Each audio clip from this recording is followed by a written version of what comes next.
Hello, welcome to Quackalope. Thank you for being here. Today we're bringing you episode number 2 of our campaign of Vampire the Masquerade chapters. Chapter number 4 and episode number 1. It was technically a year ago with the prototype. Yeah. So, because now we're playing with like a full version. Yeah. We're going through the story. We're doing the thing, which is lots of skill checks and investigations and character progression and dialogue. flavor text and really cool decisions that actually matter. Have consequences. Yes. Needless to say, the end of the last chapter had some very specific consequences that we're now going to have to confront face to face. Yes. If you're just joining us for this episode, go check out that one to find out what we did. Some guy killed himself and we're about to talk to his wife. Yes. We might have been involved. We might have made her a promise to protect her. Yeah, we're, So... complicated. It's complicated. Okay, Vampire the Masquerade chapter. Sure, do we need to tell them what this is? Or is it like, we're just going, right? We're just going. Okay, so at the start of this, I have went ahead and spent my experience. I have added a dominate, which is going to be a compel. So I can actually keep people from fleeing and increasing the masquerade, which is the idea of vampires still being secret, which is nice. I'm still keeping my experience tallying up. I now have a total of 11. And one away. No, what do you mean? I need to get from 3 to 4. I want to increase my physical attribute. Want physical stronger. Yes. Okay. Well, you're very committed to that pathway. Now, we also have 2 decisions we need to make now. We need to decide if we're going to go on a blood event. We got boons. Which I honestly... blood event? Because I don't think we're going to be fighting here. And so... in my mind, I don't know that we need to go feed on anything. Yeah, but it means every single check we do, we're rolling a red die. Well, okay. I hear. All it has, it's the same ratio of successes, but all it has is the chance of taking up our hunger even higher. That's true. You want to just get to neutral again? Another feeding event? You decide. I decided last time. So we're going to be doing the Lonely Man feeding event. You decided, okay. Page 33. Page 33.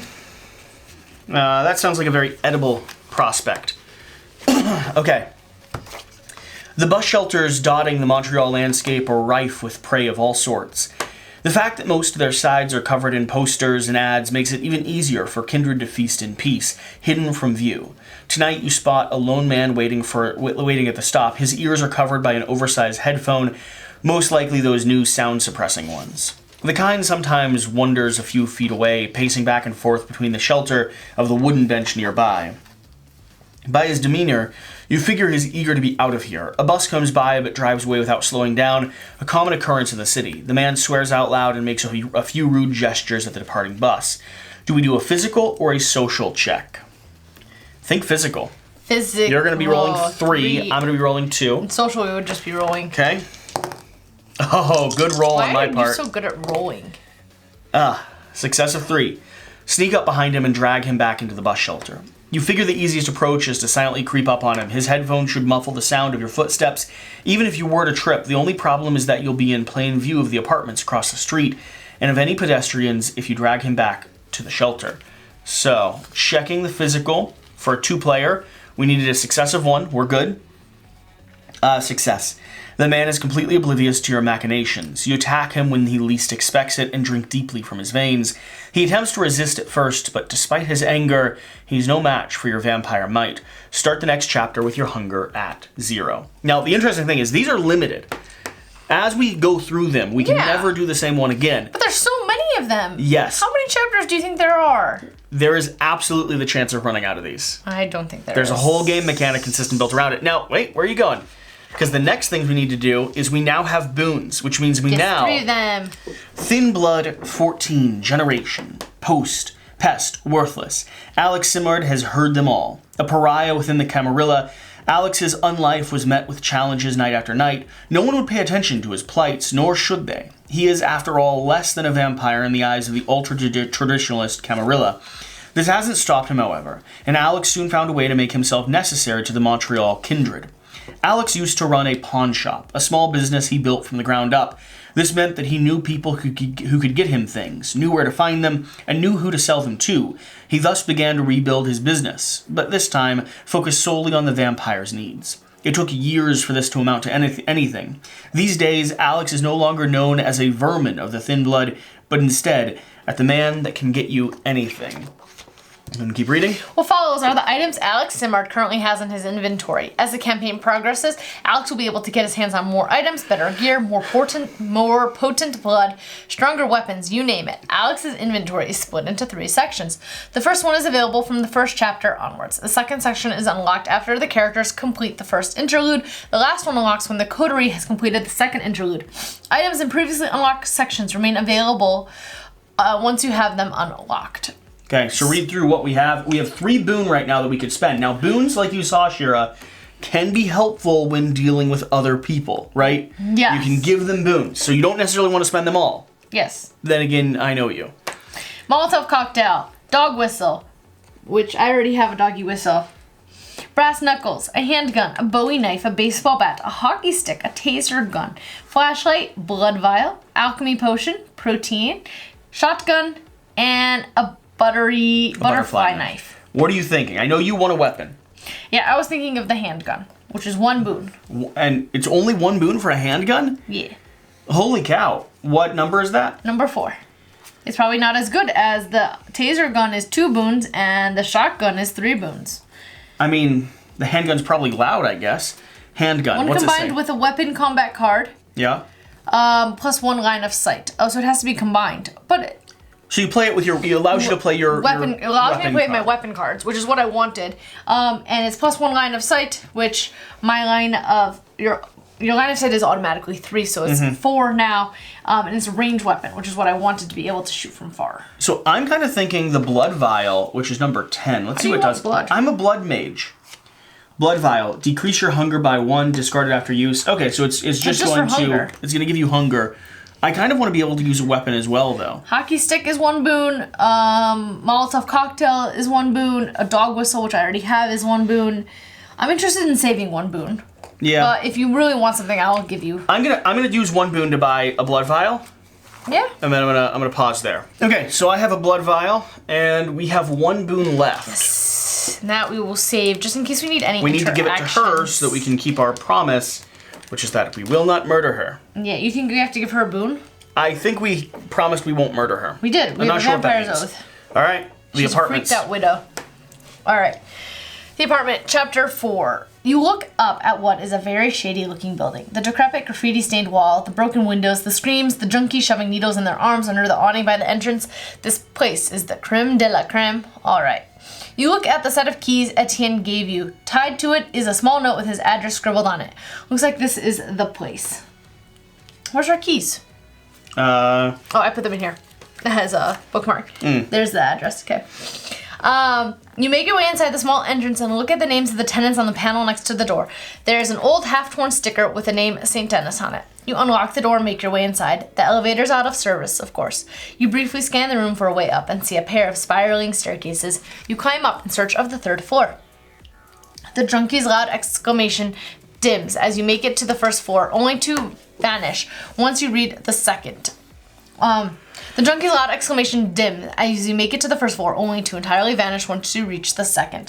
They're instead replaced by shouts, loud TV sounds, and babies crying. Finally, you reach the 3rd floor. Objective: investigate the ghoul's place. To find out more about what he's making, now read event 1. Searching the ghoul's place. You make it to the ghoul's apartment. Upon arriving, you notice the door has been busted open by someone. Could it be the working of the Sabbat? Perhaps they wanted to erase the clues that might trace back to them. You hear the neighbor's TV blasting loudly. He's ironically complaining about the damn noisy junkies next door. Looks like Estine wasn't someone you wanted on your floor. You feel like telling the loud man his ghoul of a neighbor will be quite silent from now on, but you refrain from yourself for obvious reasons. Even from the small glimpse you're getting of the inside of this place, you can tell it's disgusting. Everything has been left in a state of disarray. Various items, including actual trash, are littering the floor. You slowly push the busted door open some more. It lightly creaks and you frown. Looks like you're going to have to be extra careful if you don't want to get caught. Explore the area in order to gather clues as to the creature's true nature. Okay. So we're in the room. I mean, it looks like these are doorways moving into her. Yeah, because right? they're solid. There are solid walls otherwise. Yeah. So let me go check number 2 there first. Well, number 2 is not actually a doorway. Yeah. Let me go. But let's look at number 2 first. Okay. 3 is at the doorway and 1 is at a doorway. Okay. So I'm gonna move my whole cycle up here. If you want to be over in that position. Yeah. Just kind of take it from both sides in case she makes a run for it. Yeah. Okay. And let me check. Well, you would have taken a little bit longer to get there. Should I have investigated 1, or did you want me to wait? I was gonna wait because it looks like that's gonna open. Like it looks like that's going more into her spot. Okay. So investigation number 2. Let's see here. Where's my investigations? Investigation number 2. One man's trash is gonna be 95. You advance inside the living room. There's a bunch of trash on the floor, rotting leftover food, discarded boxes, and a host of other things, including flies fluttering around the whole thing. You lean over in hopes that you can perhaps detect some clues left behind by the ghoul. This is a mental check. It's a mental search check. Perfect for me. 2 natural successes. No blood to ruin this. Solid 4 roll. successes. So that's going to be 4 total successes, which is reading number 2. How much did you need? 3. Upon further inspection, you discover a couple of discarded blunts, porn magazines, and a bunch of other things you'd rather not think about. Who's even buying porn mags these days? You're about to give up when a roach catches your attention. It's crawling on top of a piece of clothing. You casually slap it out of the way and pull the piece of clothing, causing more trash to fall over.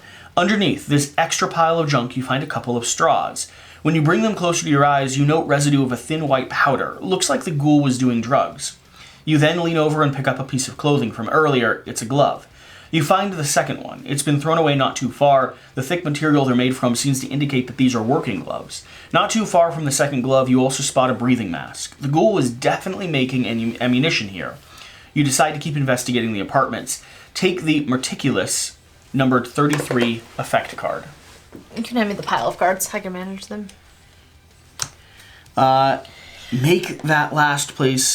Make the last place you look the first. +1 success for your next search check. Very nice. Is it a discard? It is a discard. And I also still have bully, That's so I still can intimidate very effectively. Nice. Remove investigation area token 2 from the tile and resume playing. Okay, do you now want to trigger Did you number not 1? have to get rid of bully at the end of last? You got it in the last chapter, right? You have to keep track of when you have to discard your things. Yeah, so it's at the end of the next chapter. Yeah. My compose is discarded at the end of the next chapter as well. This chapter. All right, yeah, I'll interact with 1. Okay. Interacting with 1. Mystery door. You spot a door near the apartment entrance. You walk up to it and grab the handle, which you then try to twist open with no success. The door is locked. On the doorknob, you spot some finger traces left by some kind of white powder. Something else grabs your attention, however, an odd smell. Perhaps if you focus, you can guess what it is. Make a mental awareness check. Good, I have 2 successes. Okay. 2 successes, 2 dice. I'm gonna use this one, +1 die to... I think you're okay. I'm okay? Yeah, I think you're okay. Okay. 3 successes? 3 successes will get you there. Read 2. Mystery door. Something smells odd and very strong. You sniff in an attempt to better decipher the nature of this odor. It smells like chemicals. If you had to guess, you'd say it smells like nitric acid, the kind that's used to melt metal. Could the ghoul have used this to forge the ammunition? Remove investigation area token 1 from the table. So now that doorway is open. Mm-hmm. Let me move around to 3. Okay. 1, 2, 1, 2, 1. So that would have taken you 2 turns. This would be 1, 2, 1, and I'll hang out by 4. Okay. Well, let me go ahead and... Because if I want to interact with her if possible, I think. Because I've got that intimidate. Okay. Which means I could scare her. I have the into believing keys. me. Yeah, I have the keys and the oath. That's true, you do have the oath. Something brewing. This is 4. I need 3. Lockpicking. You reach the balcony. The first door is open. You step outside and leave the living room behind. The wooden floor is covered in dried mud. Clearly this area hasn't been cleaned either. In a few steps, you're on the other side of the balcony. There are no curtains, so you peer through the glass-windowed door. Inside, the most disgusting bedroom you've ever seen. There's filth absolutely everywhere, littering the floor, trash bags, needles, leftover food, clothes. You don't even want to think about how many roaches and rats must have made this place their home. You check the bed, and that's when you spot her. Fuck. The ghoul's wife is there. She's half naked and seemingly passed out. You check the balcony glass window door to see if it's open. It is It is, however, it quickly blocks after opening for a few centimeters. You pull a bit, but it's stuck. Time to lockpick. I need a mental stealth check. Mental plus stealth. Interesting. So no it's combining two of them. So I'm making a mental check, which is going to be 3 dice, but it's also a stealth, which I have no successes in. Cool. Plus your physical stat. Yeah, interesting. And I need 4 successes. That's what I'm looking for right now. Can you discard any? Search check, intimidation check. Add automatic success to your awareness and insight. No. Drain blood, cloud memory. No. Okay. 2. That's a pretty good. I'm going to use 1 willpower to see if I can get a double success. Okay. 1 more. Okay. That's 3. Do I keep trying or do I just call it? I think you just call it. Are you sure though? It's up to you. You're taking charge. I mean, the odds of that 1 double in 10. is 1 in 10. Yeah. It's not very good. I'm going to try one more time though. Okay. All right. Read 1. You try to pull the glass door open as discreetly as possible, but it won't budge. Frustrated, you pull too strongly and the door slides towards you. You're left slightly off balance, by it suddenly opening, and you take a couple of steps backwards. As if the door noise wasn't enough, the floor creaks under your loud footsteps. The ghoul wife bolts up suddenly. Who's there? Remove action token number 3 from the tile.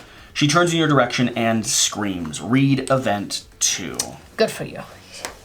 She screams. Freaked out widow. You've woken up Etienne St. Denis, his wife. This is not good. The woman could potentially scream and bring unwanted attention to you. You must find a way to prevent her from panicking and alerting the neighbors. Your number 1 priority is now to prevent a masquerade breach. Set your character and the freaked out widow on the designated hex. So I'm standing right here, and she is right here. Okay? You lock eyes with her. Read freaked out woman dialogue D1. Okay. Oh my gosh, this is not our preference, Shira. This is not our preference. And the fact that there's other people, like I can see here, there's rude neighbor, nosy couple, Caleb. She gonna call people? She might. Hysterics. Who the F are you? The woman before you exclaims. She does not look well, her wide eyes fixed on you, with one of them twitching every now and then. She's trembling all over. Ma'am, calm down. We're not here to... Help! Help! She starts screaming. Ma'am, please stop. Somebody help! Help! Try to appease her. Tell her to shut up. If you have the Vampire's Oath effect card, read 04. I think we have the Vampire's Oath effect card. Is that fair? The coterie. The coterie. Okay. Versus the character. Character. Yeah. So we have that. So read 04. Okay, let's go. Estine says hi. It's all right. Estine sent us. Her hysteria hollers immediately cease. She looks at you with rather dumb, glazed over look in her eyes. Estine? Etienne. Yeah. Etienne? Yes. Oh my God. You flinch. You flinch at how loud she is. If she keeps doing this, she might attract people all over the place anyway. Is he okay? We can tell her Etienne had something to do and he sent you here to get some things for him.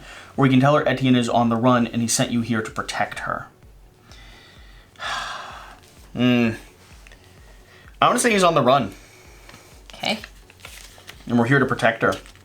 Because that might make her quiet. Well, yes and no, you tell her. You see, some bad people are after him. We're his friends, and he sent us here to tell you he's in hiding right now, but that he's perfectly safe. You don't even have time to finish the sentence. The woman starts wailing loudly. Oh my gosh, Etienne, no! What am I gonna do? It's gonna be fine. He's dead, huh? He's definitely dead. You just don't want to tell me. No, he's not. He is! Oh God, Etienne, no! Her laments are even louder now. At this rate, the whole floor will hear her. We can make a social persuasion check or a physical brawl check. I'm going to make a social persuasion. I have one skill. Happy to brawl her. I have one skill in it. Yeah, but you're not there.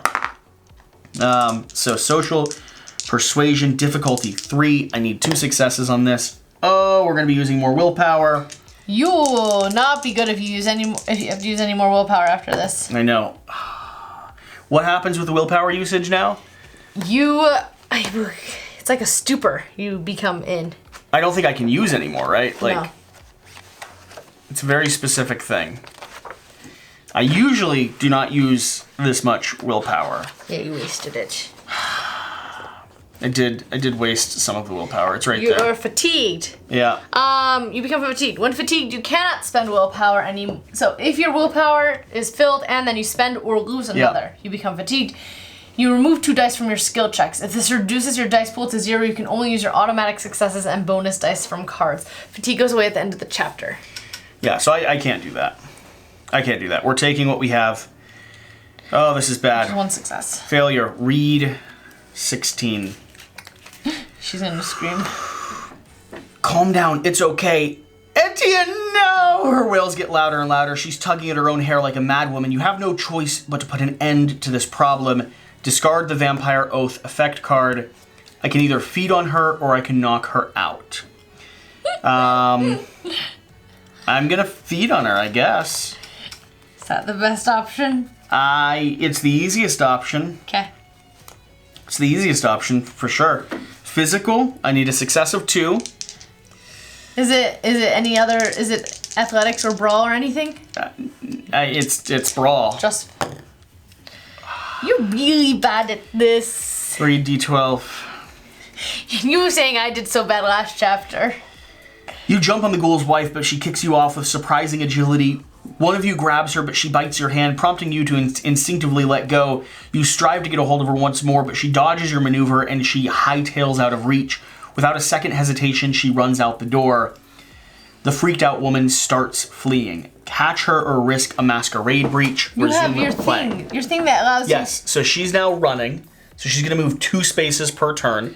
Okay. And she is trying to get here, which I guess is this shorter? 2, 3, No. 4, 5, 6, 7, 8, 9, 10, 11, 12, 13. 2, 3, 4, 5, 6, 7, 8, 9, 10, 11, 12, 13, 14, 15, 16. It is. She's going to run back into the room. She doesn't know you're there. Yeah. Can I try to get to her and cloud her memory? So. I mean, I can just stand in the doorway and act as a human shield. No, I'm going to do cloud memory, wipe the memory of an adjacent fleeing NPC to prevent them from fleeing and causing a masquerade Is this breach. another turn? So Can I would interact with that thing first and then I can move out of the way? first? Yes. I mean, I just need to move next to her and do this, and then you can interact without a problem. Yep, you might end the scenario. No, because it's just going to keep her from running anymore. Okay. She's just going to stop. So see, I move up here, and then I engage. I have to do a check because I'm using one of my blood disciplines. That is a success, so I don't go up blood. I'm not hungry. But I've instilled cloud memory. Wipe the memories of an adjacent fleeing NPC to prevent them fleeing and causing a masquerade breach. Yep. So I have just moved up, used some blood magic, and everything's okay. At least the neighbors aren't here Yes, for now. yet. Okay, you want to check that? Yes, I want to check that and then I'm going to come help because my club is much helpfuler than yours. I don't think we need to do anything else with her. I think she's now just in a stupor. Okay. Like, I think we're okay. I don't know that we can get anything else from her, which is maybe the bad part, but... Yes, because you failed. Something brewing. You observe the room before you. It's a kitchen. You notice a saucepan on the kitchenette. A smell from earlier is back, this time much stronger. A couple of melted gray stains can also be found all over the counter. It hits you all of a sudden. That smell. It's nitric acid. Another glance at the counter stain confirms the hunch you've been having this whole time. The ghoul was making silver bullets. Judging by a host of other equipment you find, it looks like it wasn't the only thing he was making either. You decide to search through the place to see if you can find anything worth taking. A mental search check. I'm not very good at this. You're not good at this, Shira. No. You should have been dealing with the woman. Yes, I should have been I doing know. all the searching. Yes. Well, we need to divvy up, conquer, and divide better. I'm going to use this to add 1 die to my mental check. What is, what do I need? What are my successes? You want a 3. 3. Plus.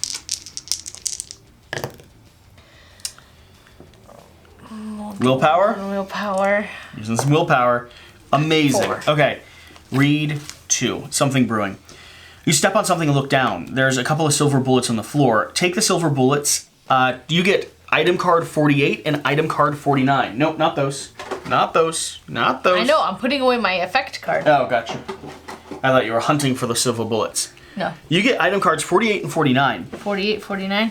You pick them up. As you get closer to the counter, you notice a knife. Its reflection briefly glistens in the night. You seize it and put it aside for later use. Take a silver dagger, item card 50. 48. 49 and 50. 48, 49, and 50. I'm so jealous of all your things. I get lots of items. Is there Silver a limit bullet, to how silver many... bullet, silver dagger. Is there a limit to how much I can hold?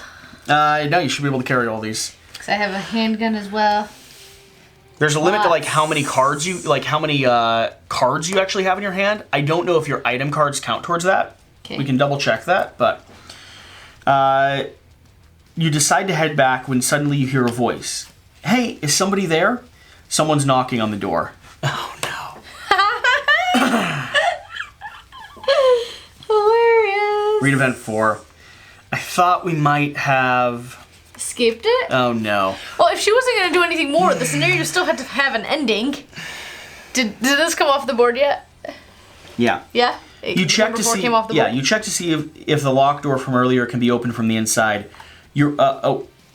Eureka! You unlock it, and in just a few strides, you reach the door.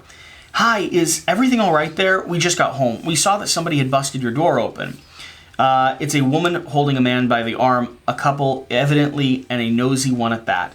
Set all players and the nosy couple 28 on the designated hex. So we're going to be somewhere here and here now, and they're going to be right inside of the doorway. What number are they? Nosy couple number 28. What's that? What are you looking for? I'm putting away the card. Oh, you're putting them away. Nosy couple. Where is the nosy couple? 28. There we are. Nice. Yeah. Okay. Nosy couple. Alright. Find some way to distract them and get them to leave. Read nosy couple dialogue D1. Lovely. Lovely, lovely. I have this handled. You're going to talk to them? Yeah. I mean, we're both technically talking to them now. Yes. So, like, I've got the benefit for the... mental stuff, and I've got the benefit of the physical stuff. Well, and I've got a intimidation check. You've been not helpful this round. Okay.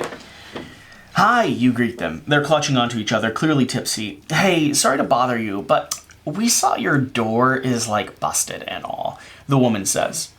Tell them someone broke into the house, but everything's okay, or scare them off. Make a social intimidation check, difficulty 3. I got that. I can add plus one success already. So I would have 2 successes. I also have 2 successes. But I would get to use my card, which I have. I'd be a bully. You can bully them if you get your... You have less power to reroll. Yeah! I bully them. 3 successes. I bully them.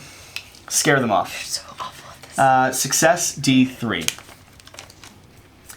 For just a few seconds, you unleash the beast within. They can tell that something isn't quite right with you. The way your eyes glow, the roar escaping your lips. They scream and run away in fear. You know they're highly intoxicated and will assume it was all a dream in the morning. Besides, you made sure not to reveal your vampiric nature to them. They'll probably think they overreacted to a bunch of thugs in the morning. You use this opportunity to quickly exit the premises. Read event 6. Wow. This has been high drama, and I'm amazed that we haven't seen, like, some of the things that could have happened right now. Yep.